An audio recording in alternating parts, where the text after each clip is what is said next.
Hello everyone, శ్రావణ హరివిల్లు ఛానల్కి స్వాగతం అండి. ఇవాళ నేను చూపించిపోయే రెసిపీ టొమాటో బాత్ అండి. సో ఇంగ్రీడియంట్స్ కావాల్సినటువంటివి పోపు దినుసులు, ఫైన్గా చాప్ చేసుకున్న వెజిటబుల్స్, ఆనియన్స్, పొటాటోస్, క్యారెట్స్, కొత్తిమీర, కరివేపాకు, పచ్చిమిర్చి, అల్లం అండ్ టొమాటోస్. ప్రొసీజర్ చూసేద్దామా?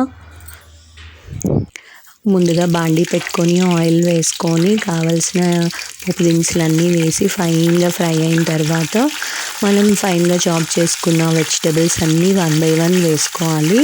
గుర్తుపెట్టుకోండి, వెజిటబుల్స్ మాత్రం చాలా సన్నగా కట్ చేసుకోవాలండి. సో దాట్ అవి చక్కగా కలిసిపోతాయి, ఫ్రై అయిపోతాయి. సో పెద్దగా వేశారు అంటే పిల్లలు తీసివేస్తారు, వాళ్ళకి కావాల్సిన న్యూట్రియంట్స్ అన్నీ కూడా పోతాయి కదా. సో ఫైన్గా చాప్ చేసుకుంటే అట్లీస్ట్ ఆ విధంగా అయినా పిల్లలకి మంచిగా అన్ని పోషక విలువలు లభిస్తాయి. సో మంచిగా ఫ్రై అవ్వాలి. సో చూసారంటే అన్నీ 1 by 1 ఇలా కంప్లీట్గా వేసేసుకొని మంచిగా బ్రౌన్ కలర్ వచ్చేలాగా ఫ్రై చేసుకోండి. నేను వాటర్ అయితే 1:3 రేషియో వేస్తానండి. సో ఇంకా చాలామంది 1:2 వేస్తారు, 1:4 కూడా వేస్తారు.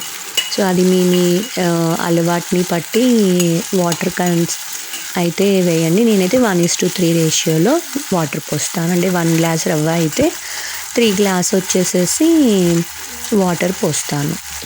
సో చక్కగా ఇట్లా ఫ్రై అవ్వాలి.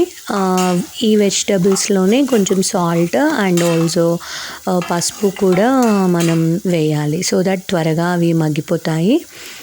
సో మగ్గిపోయిన తర్వాత ఇంక వాటర్ యాజ్ యూజువల్గా పోసేసుకోవడమే.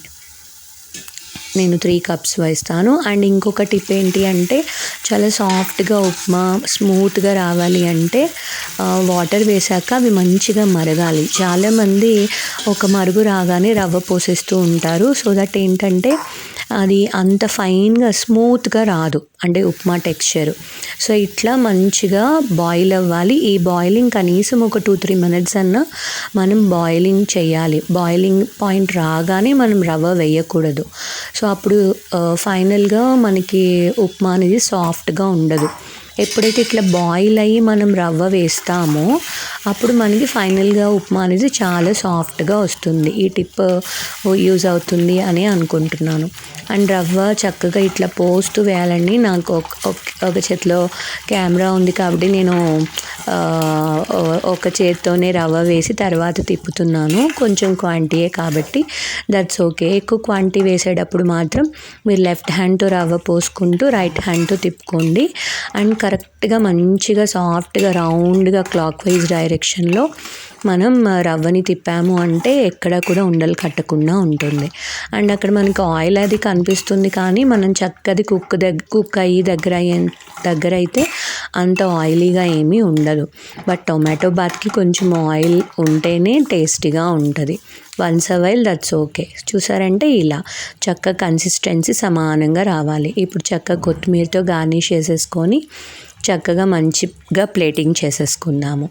సో జనరల్గా పిల్లలకి ప్లేటింగ్ అంటే చాలా ఇష్టపడతారు కదా. సో దట్ ఒక చిన్న బౌల్లో ఈ ఉప్మా తీసేసుకొని కలర్ఫుల్గా ఒక ప్లేట్లో పెట్టేసుకున్నాము అంటే పిల్లలు ఇష్టంగా తినేస్తారు.